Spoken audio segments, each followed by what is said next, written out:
I was at the CMU in Marion, Illinois, for about 6.5 months of a 3-year sentence.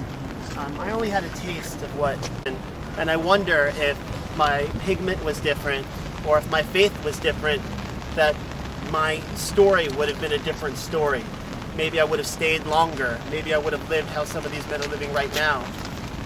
I'm not going to try to be self-deprecating, but during my tenure of activism, I was involved with a small level of criminal activity, minor misdemeanor style activity, but I was far more a criminal than 90% of the men that I met at the CMU. At the CMU, I saw men that were either politicized or devout in their faith. They were exceptionally generous, exceptionally caring. They opened their arms to me. I was nervous. I perhaps was a touch xenophobic, as much as we try to be PC when we do our activism and engage with others. There is a moment when you're the only white person that's introduced to a unit like this, the only person who's not Muslim, that you feel nervous. I said to myself, would someone try to recruit me, etc. And that never happened. I was a vegan. Upon arrival there were individuals that gave me free food. They gave me a pair of shower shoes so I wouldn't get fungus on my feet for being in the showers. They gave me clean linens. They made sure that I was taken care of. They gave me the proper grievance forms to file with the corrections officers there so I could assert my rights when I arrived. This is something that I didn't receive the 2.5 years that I was in prison at other medium and high security yards before I arrived there. What I did see when I was there, and what was terribly disheartening about the CMU, was that here you have these gentle, kind, passionate, and faithful men unable to be in touch with their families, unable to reach out to their loved ones.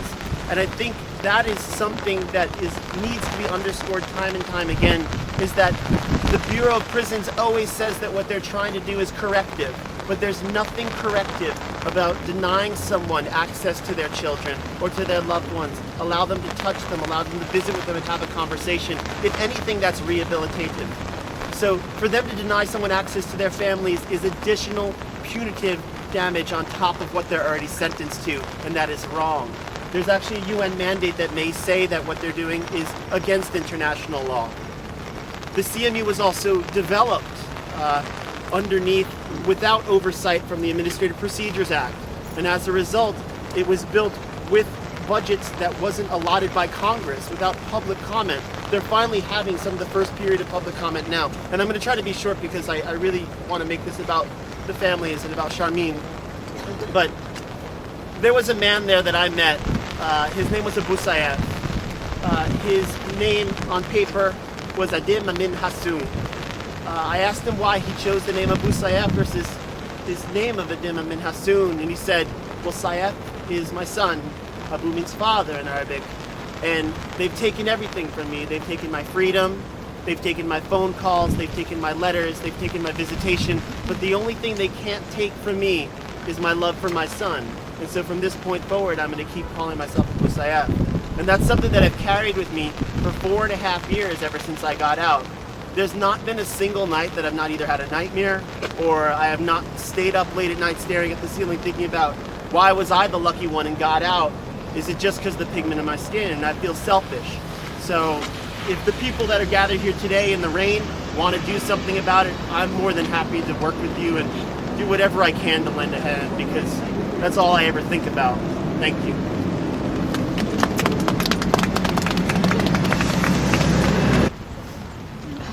Peace, family.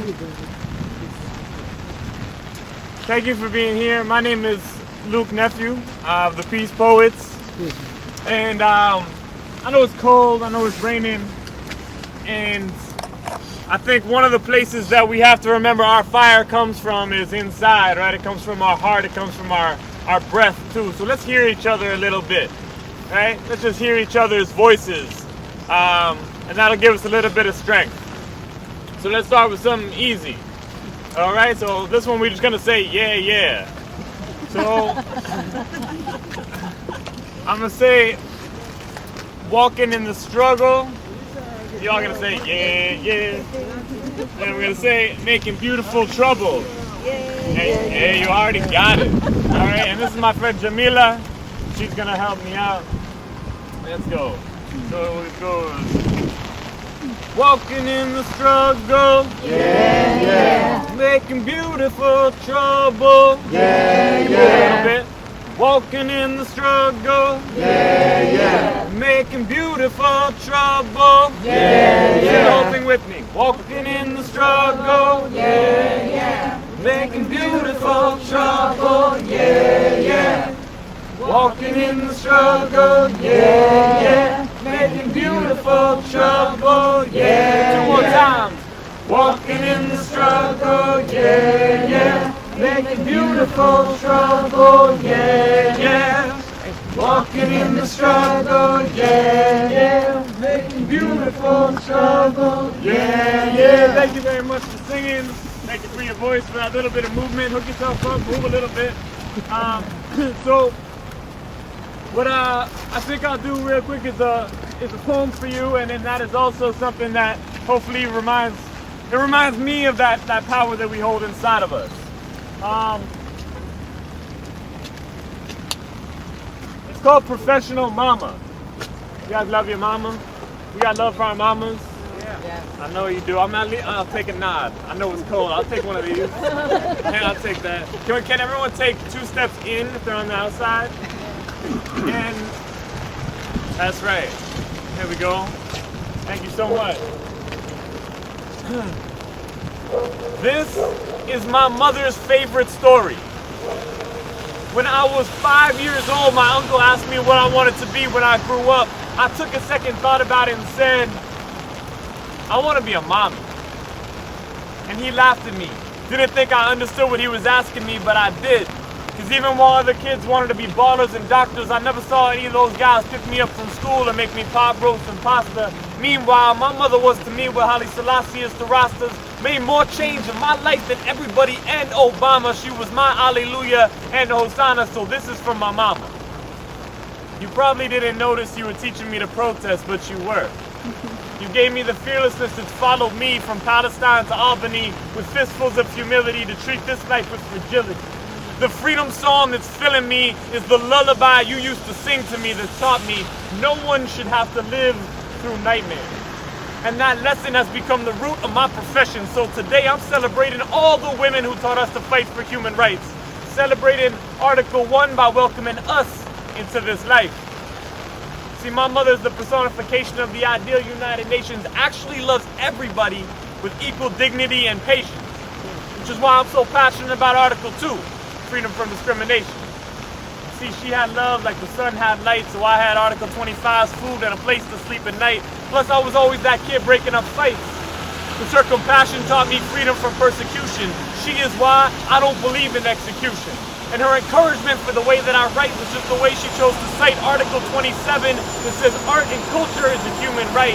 Thank you. Because now my job is bringing poetry to wars from Haiti to Juarez to Beirut to Brooklyn, where our people are overflowing in prisons full of hurt. My mama just went back to school to study social work, exercising her right to education. She is my universal declaration. And the only reason I studied politics and economics is because they didn't have a degree in motherhood. But they should. And there should be required courses for everybody in the armed forces to teach no mother's child should be tortured, so close those secret prisons down.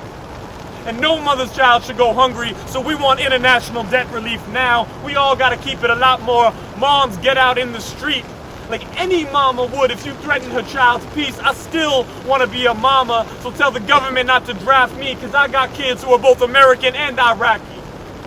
And you best believe that a mother loves her child no matter where he's born. That's why I'm in these streets for immigration reform, telling Congress and Obama, we want legalization now. This is the only way I know how to say thank you to my mother.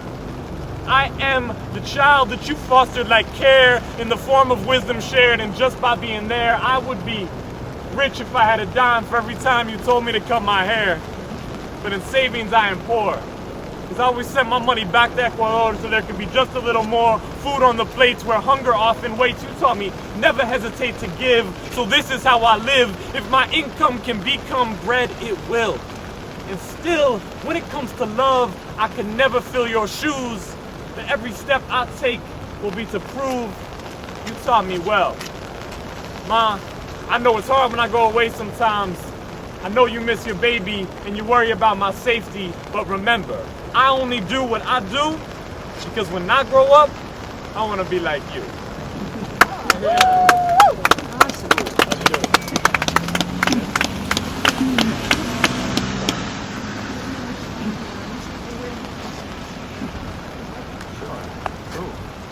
All right.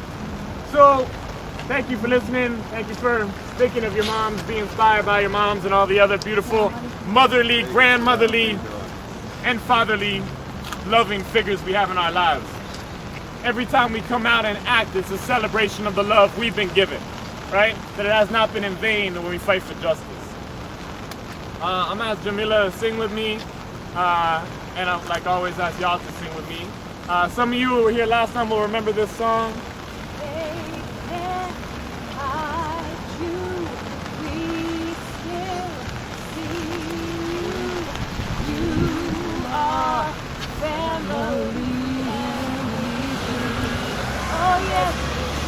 Together now.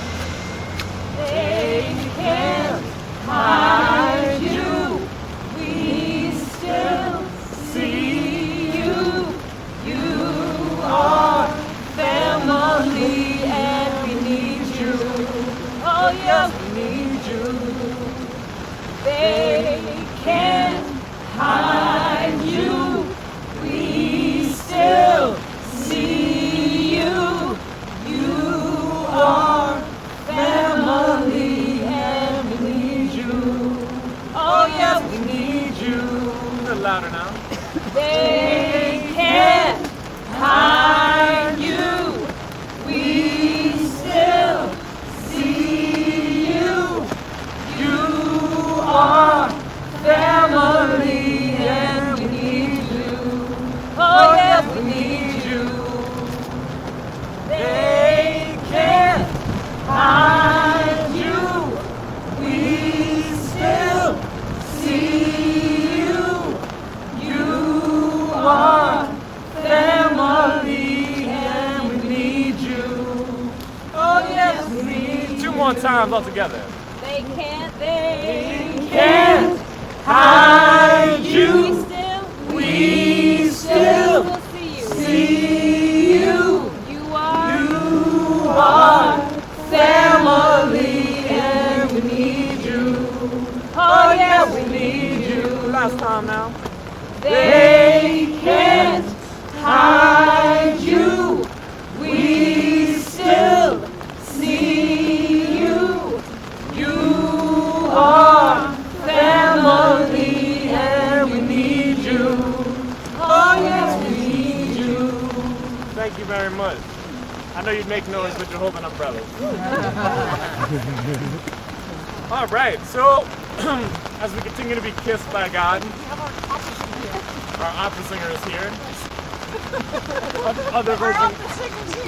All right. Come on right up. Is that okay? Yeah. Yeah, there you go. Get in there. We're going to come back to Luke and we have our opera singer in the house. All right. Christine Miller has been with us for the Terre Haute vigils and now she's been with us for every vigil here. That's what I was saying. That's what's so much. It's an honor for me to be here. It's incredibly warm, fuzzy feeling to my heart for all the work you're doing. So today I'm going to sing something you all know, and if you want to join in, feel free. Before you start, for people who haven't been here before, I just want to clarify why we have an opera singer here. So back in the day, when we were organizing to have vigils outside the MCC, I mean, look at this thing, right? We thought, what could pierce through, what could the men hear? Like, if we chant, will they hear us? You know? And somebody, I forget who, said, an opera singer. And so Christine very, very graciously came to so many of the 5 vigils and sang in the rain and the cold and the dark. And she's such a gift to our community because she has something that I don't know that anybody else here can do, which is this amazing voice. And I like to think that maybe the guys in there and the ladies might be able to hear some of the strains of your beautiful voice. So just for clarification of why we have an opera singer here. And you'll be seeing her again. Hey, we're moving up. We made it to the Super Bowl. Right. Not quite the same thing.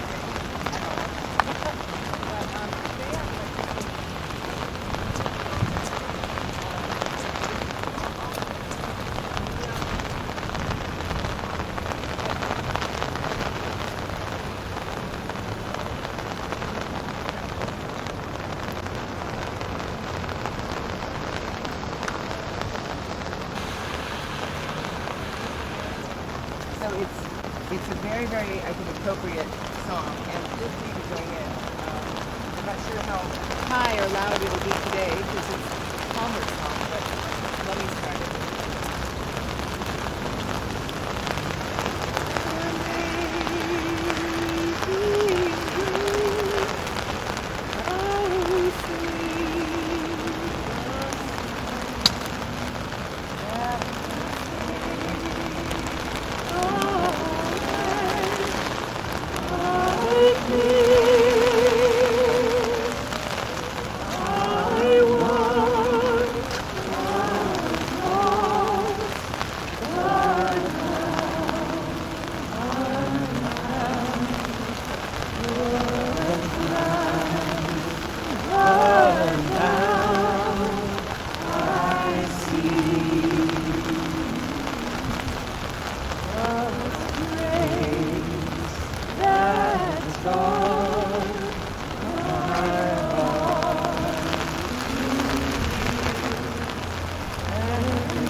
Guys helped me out. I spent time with them.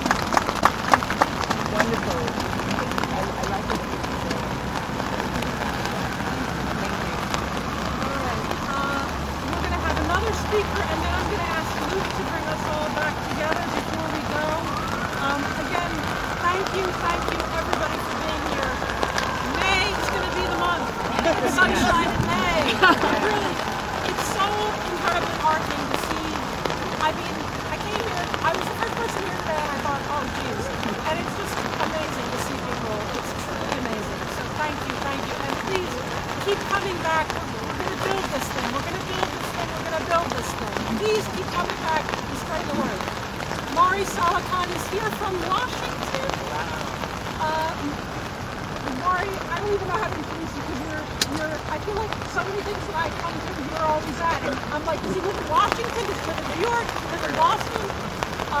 Mari's a long-time campaigner for so many different campaigns and cases, and it's an honor to have gathered here today, if you could take the center stage. Okay, let me speak for me if you don't mind. In the name of God, the compassionate and merciful. I think this is a beautiful day for a protest vigil, because what it does is it dramatizes the seriousness in the hearts and minds of those who gathered on this occasion.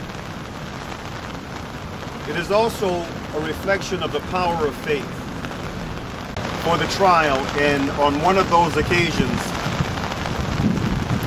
as I was nearing Atlanta, probably midway to Atlanta, I received a text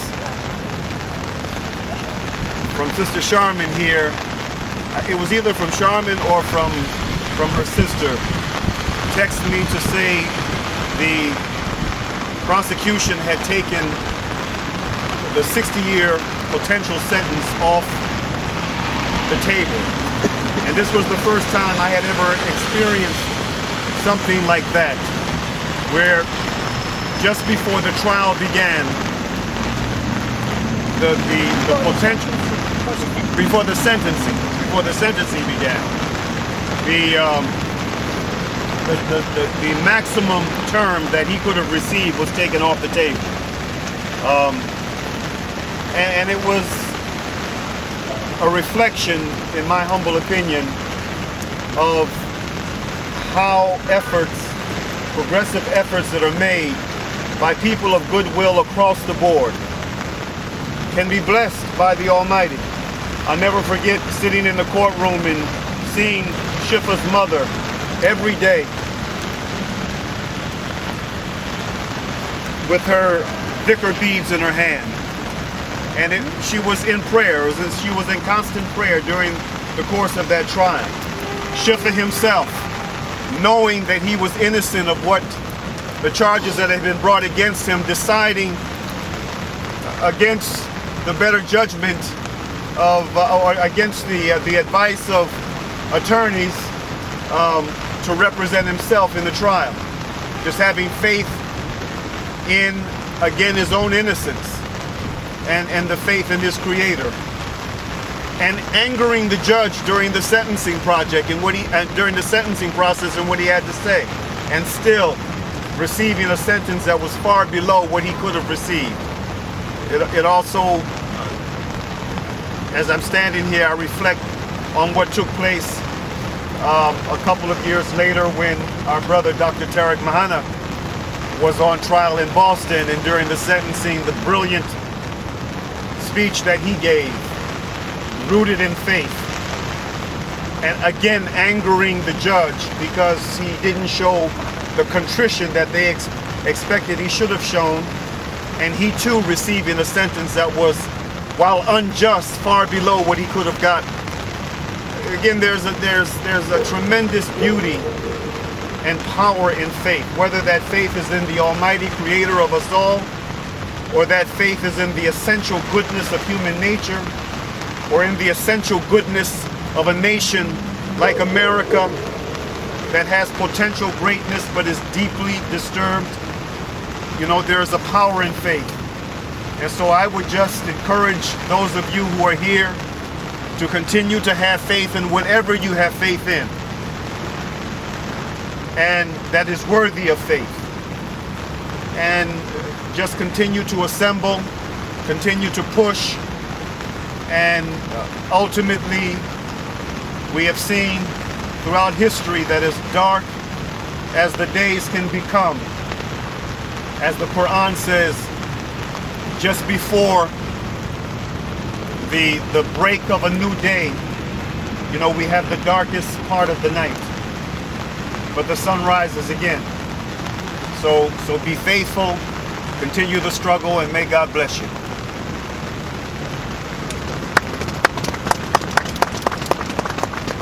All right, everybody, again, thank you for being here. Let's keep the momentum going. Our next one is going to be Monday, May 5th. I'm sorry, I just can't say thank you enough. It's just so Thank you for doing it. It's great to just see everybody on a terrible rainy day, you know, to be here together, to bear witness. It's so sustaining, and I really let's just keep ourselves building. We can do this, you know. And Luke, if you could take us home. Thanks, Ali. All right, family. So the last thing we're gonna close with today is a really simple refrain. And because we know that solitary confinement is torture, right? And what's happening in the CMUs across this country, and also in Guantanamo, but also in every federal prison on Rikers Island, is the practice of solitary, right? And that's one thing in this little refrain when we say we're gonna build a nation that don't torture no one. We're gonna think about all our brothers and sisters who are locked inside solitary right now. And when the second line is, it's gonna take courage for that change to come. Right, so we're gonna say we're gonna build a nation that don't torture no one. It's gonna take courage, but it's gonna take courage for that change to come. Okay? It takes courage to do what you all do every day in your struggle for justice, and to be out here together. All right? We're gonna build a nation, don't force no one. But it's gonna take courage for that change to come. We're gonna build a nation, don't torture no one. But it's gonna take courage for that change to come. Gonna build a nation, don't torture no one. But it's gonna take courage for that change to come. We're gonna build a nation, don't torture no one. But it's gonna take courage for that change to come. Gonna build a nation that don't torture no one. But it's gonna take courage for that change to come. Thank you for your courage, for your love manifested. See y'all soon. May 5th, everybody, May 5th. Thank you, everyone.